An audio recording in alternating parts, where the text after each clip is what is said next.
Nah, kalau itu berkenaan dengan ilmu, padahal kita mengenal bahwasanya kitab Sahih Bukhari itu adalah kitab hadis. Tapi kenapa ulama itu dan para penuntut ilmu itu bersemangat untuk mengambil hukum-hukum dari Sahih Bukhari? Hal ini menunjukkan bahwasanya Sahih Bukhari itu sebetulnya bukan kitab hadis saja.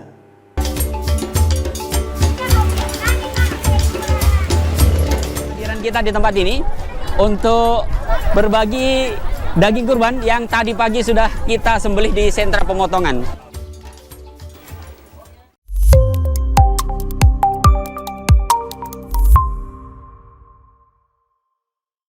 Assalamualaikum warahmatullahi wabarakatuh. Alhamdulillah wassalatu wassalamu ala sayyidina wa maulana rasulillah wa ala alihi wa sahbihi wa mawala amma ba'd. Para pembaca majalah Suara Hidayatullah yang dimuliakan oleh Allah Subhanahu wa taala, pada pertemuan kali ini kita mengkaji bersama-sama mengenai rubrik ikhwal. Ikhwal dengan judul Sahih Al-Bukhari. Kitab paling sahih setelah Al-Qur'an.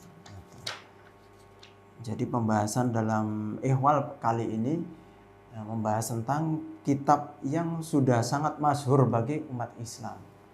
Jadi umat Islam itu siapa saja akan mengenal kitab yang bernama Sahih Bukhari dan akan mengenal siapa itu Imam Al-Bukhari, atau minimal pernah mendengarkan bahwasanya itu adalah salah satu ulama kita dan salah satu dari para penghafal hadis.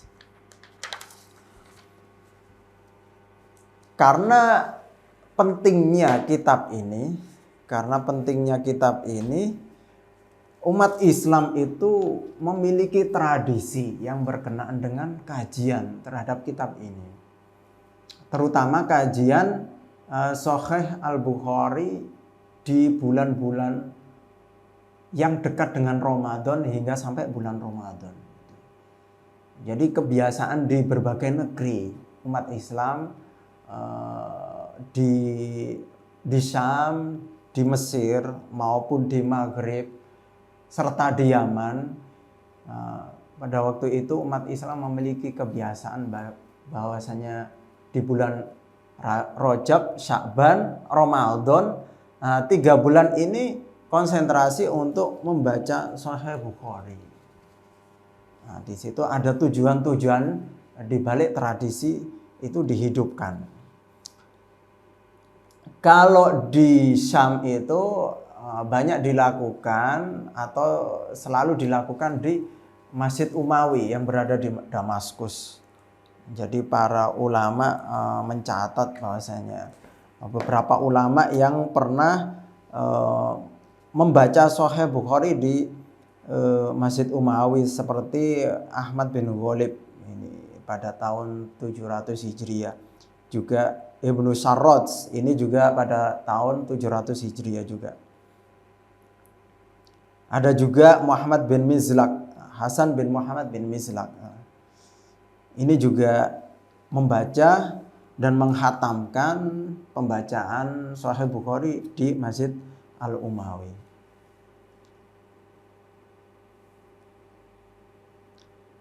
Demikian juga hal itu dilakukan di tempat-tempat yang lain, di Maghrib juga seperti itu. Kalau di Mesir ini terkenal pembacaan Sahih Bukhari yang dilakukan di majelisnya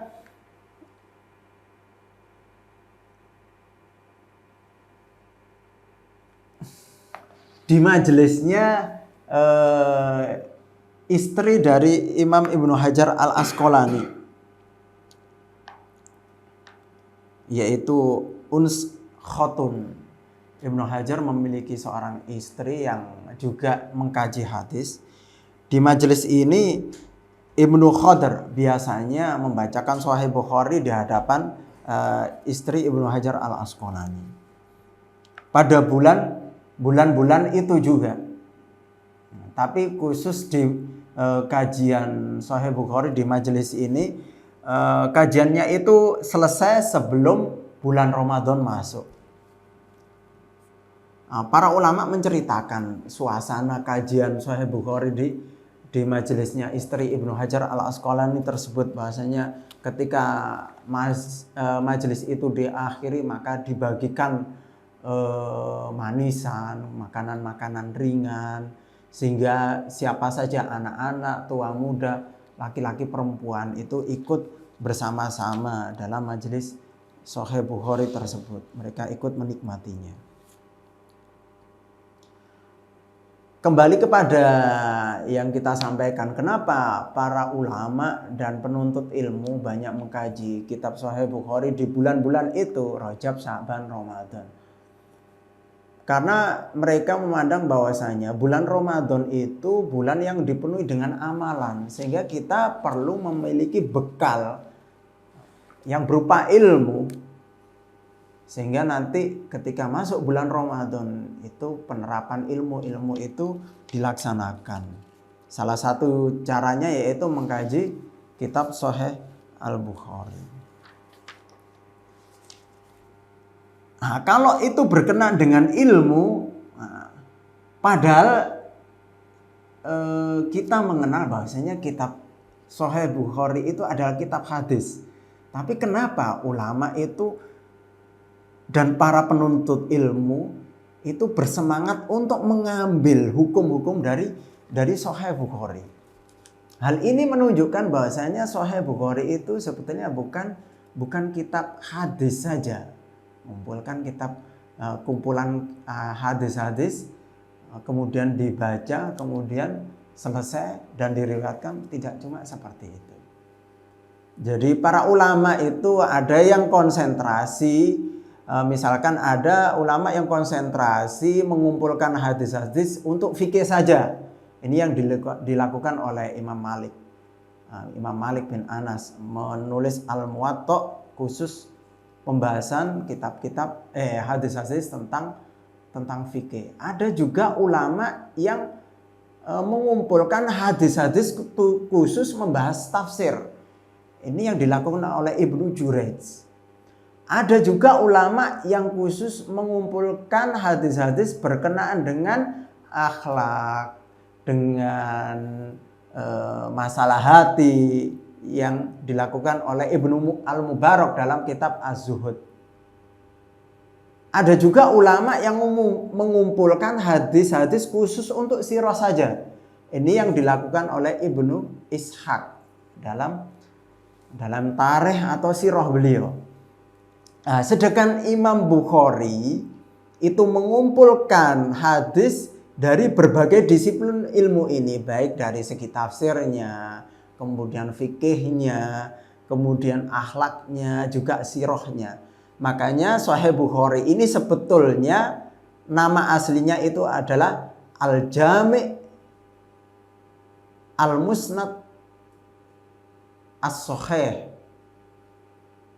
atau Al-Jami'. Di situ disebutkan Al-Jami' karena mengumpulkan berbagai disiplin ilmu itu, hadis-hadis dari berbagai disiplin ilmu itu. Nah, sehingga di situ kandungan fikihnya pun bisa diperoleh gitu.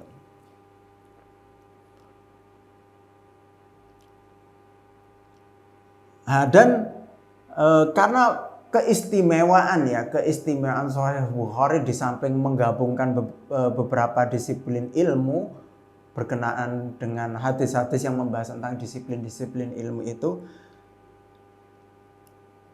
para ulama memandang bahwasanya keistimewaan Sahih Bukhari dibanding yang lainnya, pertama yaitu bahwasanya Sahih Bukhari merupakan kitab yang paling sahih setelah Al-Quranul Karim. Nah, kemudian kesahihannya pun disepakati oleh para ulama. Ini yang menjadikan para ulama meninggikan kitab ini dibanding kitab-kitab yang lainnya.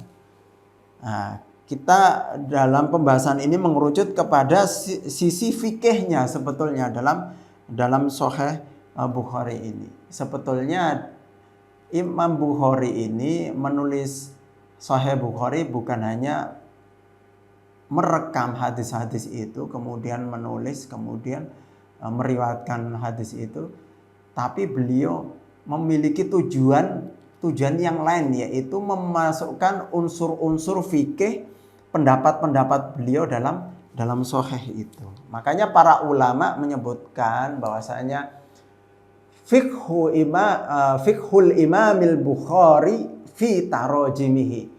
Fikihnya Imam Bukhari itu dalam judul-judul yang terdapat dalam Sahih Bukhari tersebut itu.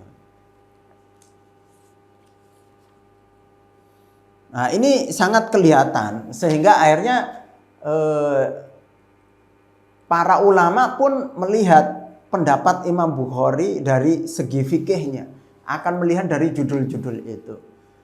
Termasuk seperti Imam Nawawi. Imam Nawawi ketika membahas mengenai mengangkat tangan setelah tahiyat awal, bahasanya disunahkan mengangkat tangan itu setelah bangkit dari ketika bangkit dari tahiyat yang pertama, beliau mengatakan bahwasanya ini adalah madhab Imam Al-Bukhari.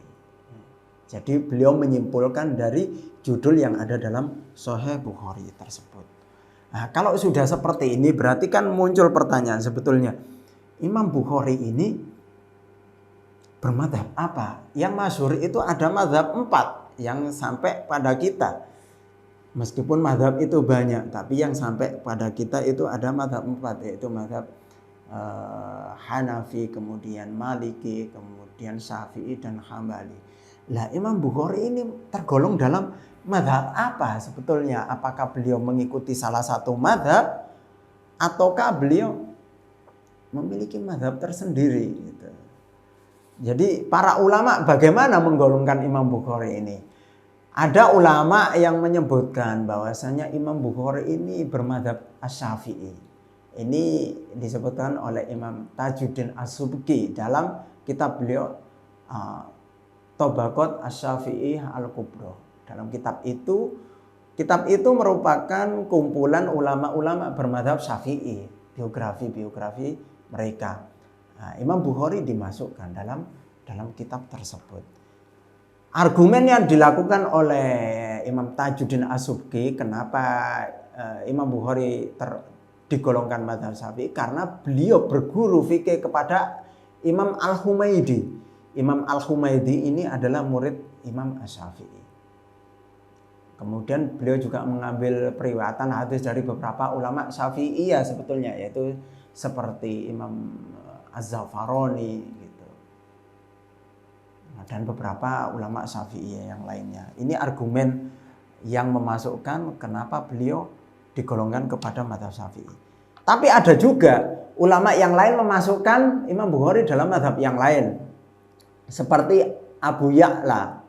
Abu Ya'la ini menulis sebuah kitab yaitu Tabaqat Al-Hanabilah, biografi ulama-ulama yang menganut mazhab Hambali. Nah, beliau memasukkan Imam Bukhari dalam kitab tersebut. Bahkan di situ Ibnu Qayyim dalam kitab beliau I'lamul Muwaqqi'in menyebutkan bahwasanya Imam Bukhari, kemudian Imam Abu Dawud, Imam Muslim ini termasuk pengikut dari Imam Ahmad. Dari Imam Ahmad. Kemudian bagaimana ini mendudukkan perselisihan ini? Tapi ada ulama juga yang menyebutkan bahwasanya sebetulnya Imam Bukhari itu sebagai mujtahid. Ini yang dipilih oleh Ibnu Taimiyah, juga beberapa ulama yang lain seperti Imam Az-Zahabi gitu. Imam Az-Zahabi. Nah, dari pendapat-pendapat ini sebetulnya Imam Bukhari itu sebetulnya di mana posisi beliau? Para ulama pun ini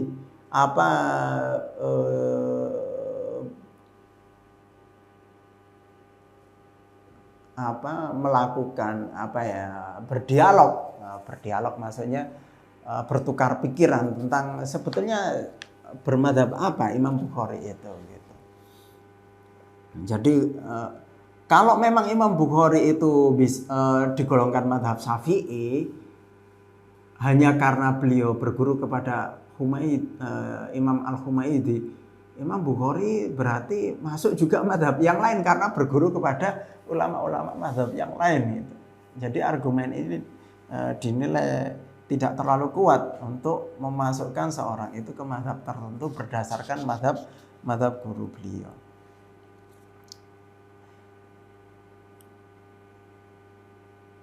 Di sisi lain para ulama menyebutkan bahwasanya Imam Bukhari itu faqih hadhil ummah. Imam Bukhari itu faqih umat ini. Ada seorang ulama yang memiliki penilaian cukup tinggi kepada Imam Bukhari. Ulama itu bernama Abu Mus'ab Az-Zuhri. Abu Mus'ab Az-Zuhri ini menyatakan begini, Imam Bukhari itu lebih pandai daripada Imam Ahmad gitu. Kemudian ada yang memprotes berkata, kamu itu berlebihan. Enggak, saya enggak berlebihan. Coba lihat apa mata dari Imam Bukhari itu. Kalau kamu melihat mata Imam Malik itu sama dengan mata Imam Bukhari dalam keilmuan hadis maupun fikihnya. Dan ketika kita melihat pendapat-pendapat Imam Bukhari yang ada di Sahih beliau itu memang sangat berbeda dengan pendapat ulama di mazhab 4. Kalau dikatakan bahwasanya Imam Bukhari itu bermadzhab Hambali, bermadzhab mengikuti Imam Ahmad, tapi kenyataannya dalam Sahih Bukhari tidak pernah dinukil pendapat Imam Ahmad. Sedangkan Imam Bukhari itu menukil pendapatnya Imam Malik, menukil pendapatnya Imam Asy-Syafi'i, tapi Imam Ahmad itu tidak beliau nukil. Hanya kesimpulannya dari kajian para ulama bahwasanya Imam Bukhari ini memiliki mazhab tersendiri.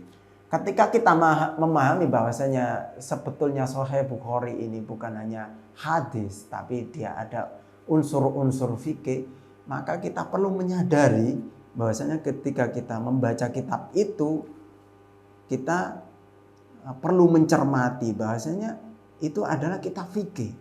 Kita bisa mengambil faedah dari masalah-masalah fikih yang merupakan pendapat Imam Bukhari dalam kitab beliau itu. Ini sekilas mengenai kitab yang bernama Sahih Bukhari. Bahwasanya Sahih Bukhari bukan sekedar kitab hadis, tapi beliau juga kitab fikih, juga kitab-kitab ilmu-ilmu yang lainnya. Mudah-mudahan pembahasan kita mengenai ihwal yang berjudul kitab Sahih Al-Bukhari, kitab paling sahih setelah Al-Quran, ini bermanfaat bagi kita semuanya. Mohon maaf kalau ada kekurangan. Wassalamualaikum warahmatullahi wabarakatuh.